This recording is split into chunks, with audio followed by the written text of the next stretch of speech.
Hello student, এখন তোমাদের ক্যালকাটা ইউনিভার্সিটির আন্ডারে সেমিস্টার 4-এর রাষ্ট্রবিজ্ঞান অনার্সের ক্লাস আছে। আজকের ক্লাসে তোমাদের সিসি 8 পেপার থেকে 15 নম্বরের একটি গুরুত্বপূর্ণ বড় প্রশ্নের উত্তর নিয়ে আলোচনা করব। প্রশ্নটা আছে জিন্নার দ্বিজাতি তত্ত্বটি ব্যাখ্যা করো। প্রশ্নের উত্তরটা তোমরা বুঝে নাও, তবে তোমাদের একটা কথা এখানে বলবো যে নোটসের কোয়ালিটি কেমন হয়েছে তোমরা অতি অবশ্যই কমেন্টে জানাবে। প্রথমে তোমাদের একটা ভূমিকা লিখতে হবে, সেখানে কি লিখবে দেখো।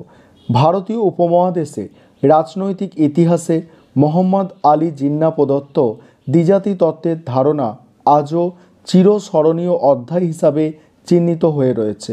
মূলত 1935 সালে ভারত শাসন আইনে প্রাদেশিক স্বায়ত্তশাসন প্রবর্তিত হলে মোহাম্মদ আলী জিন্নাহ প্রচার করতে থাকেন যে মুসলমানগণ একটি স্বতন্ত্র জাতি এবং তারা ভারতের সংখ্যালঘু সম্প্রদায় নয়।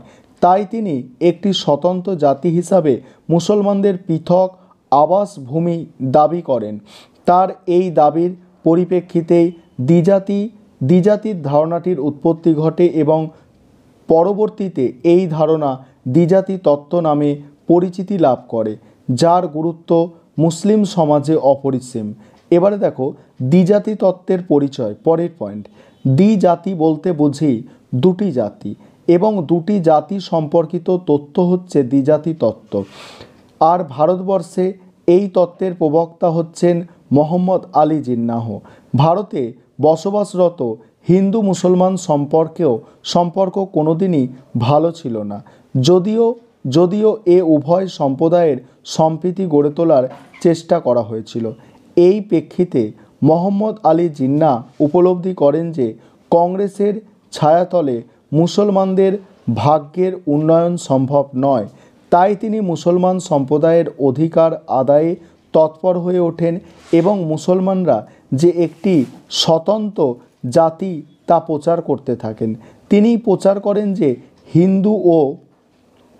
হিন্দু ও মুসলমান শুধু ধর্মের দিক হতেই পৃথক নয়, বরং উভয় সামাজিক ব্যবস্থা, সাংস্কৃতিক কর্মকাণ্ড ও ভিন্ন ধরনের।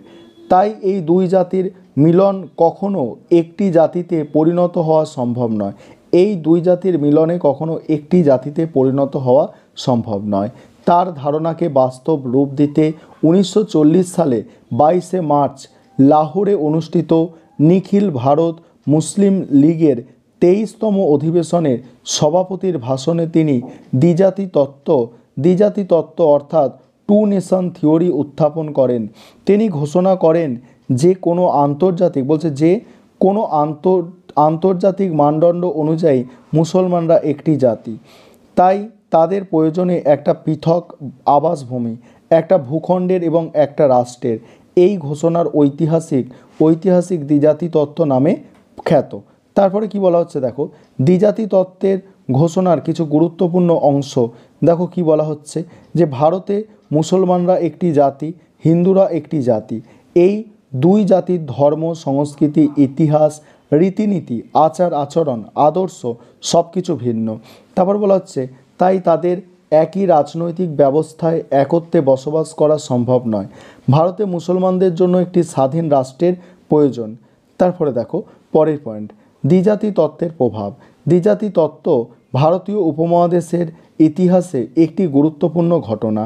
এই তত্ত্বের প্রভাবে ভারতীয় উপমহাদেশের রাজনৈতিক, সামাজিক, ধর্মীয় ও মানচিত্রিক পরিবর্তন ঘটে। 1940 সালে লাহোর প্রস্তাবের পর মুসলিম লীগের জনপ্রিয়তা দ্রুত বৃদ্ধি পায়। 1945 সালের সাধারণ নির্বাচনে মুসলিম লীগ ভারতীয় উপমহাদেশে মুসলিম সংখ্যাগরিষ্ঠ অঞ্চলের সমস্ত আসনে জয়লাভ করে। পরের পয়েন্ট হচ্ছে দেখো, দ্বিজাতি তত্ত্বের প্রভাবে ভারতীয় উপমহাদেশের সাম্প্রদায়িক সংহতি বৃদ্ধি পায়। 1946 সালে দাঙ্গায় প্রায় 5 লক্ষ মানুষ নিহত হয়।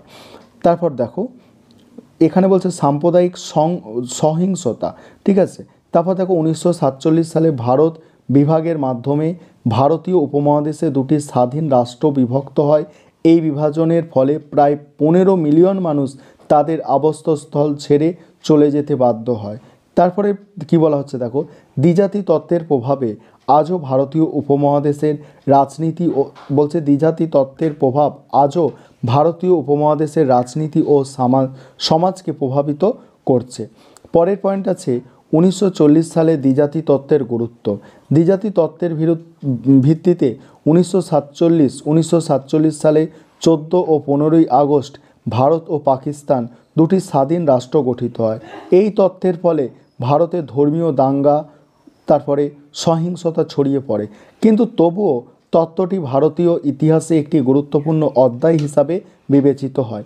পরের পয়েন্ট আলোচনা করব, তার আগে যে বিষয়টা তোমাদের বলার আছে, তোমাদের জন্য অনলাইন কোচিং ক্লাস চলছে।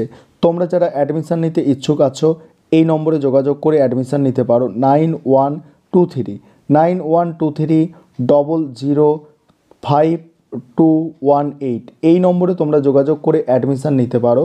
আমাদের পার মান্থ 600 টাকা করে ফিস নেওয়া হয় সেমিস্টার 4-এ, এবং 4টে তোমাদের পেপার আছে, 4টে পেপার পড়ানো হয়, এবং আমাদের প্রতি সপ্তাহে 3 দিন ক্লাস, 2 দিন হচ্ছে রেকর্ডেড ক্লাস, 1 দিন লাইভ ক্লাস, মক টেস্টারে এগুলো সবই আছে। তারপরে বাকিটা দেখো তোমরা কি বলা হচ্ছে দেখো, এখানে বলা হচ্ছে পয়েন্টগুলো দেখো।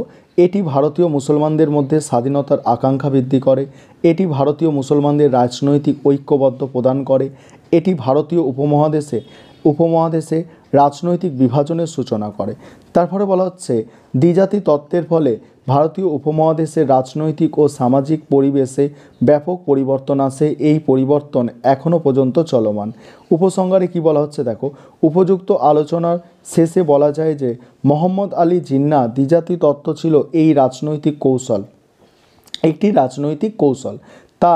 তারপর দেখো তার এই কৌশলের উদ্দেশ্য ছিল মুসলিম সম্প্রদায়ের অধিকার আদায়ের সংগ্রামে সমগ্র মুসলিম সমাজকে ঐক্যবদ্ধ করা। কেননা অবিভক্ত ভারতে মুসলমানদের অধিকার প্রতিষ্ঠা যেমন অসম্ভব ছিল, তেমনি রাজনৈতিক কর্তৃত্ব প্রতিষ্ঠাও সম্ভব ছিল না।